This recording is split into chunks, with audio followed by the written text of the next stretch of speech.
Cyber गुन्हे रोखण्याच्या उद्देशानं नव्या मोबाईल फोनमध्ये संचार साथी हे केंद्र सरकारचं ॲप फ्री इन्स्टॉल करणं बंधनकारक करण्यासह जुन्या मोबाईलमध्ये ते अपडेटद्वारे आपोआप इन्स्टॉल होईल अशी व्यवस्था करण्यासंदर्भात केंद्र सरकारनं 28 नोव्हेंबरला परिपत्रक जारी केलंय.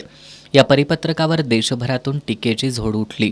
हे ॲप मोबाईलमध्ये असणं बंधनकारक करण्यासह ते काढून टाकता येणार नाही अशी व्यवस्था करण्याचे आदेश या परिपत्रकाद्वारे मोबाईल कंपन्यांना देण्यात आल्यानं मोबाईल कंपन्यांसह दूरसंचार क्षेत्रातील तज्ज्ञांनी याला विरोध केला.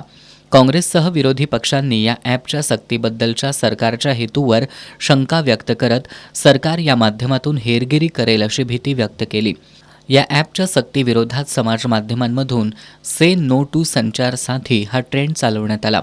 महाराष्ट्रात काँग्रेसचे विधान परिषदेतील गटनेते आमदार सतेज पाटील यांनी यामध्ये पुढाकार घेत संचार साथी सक्तीविरोधात रान उठवलं. संचार साथी ॲपच्या सक्तीविरोधात देशभरातून आवाज उठल्यानंतर अखेर सरकारनं नमतं घेतलंय. हे ॲप प्री इन्स्टॉल करण्याची सक्ती मागं घेण्यात येत असल्याचं दूरसंचार मंत्री ज्योतिरादित्य सिंधिया यांनी जाहीर केलंय.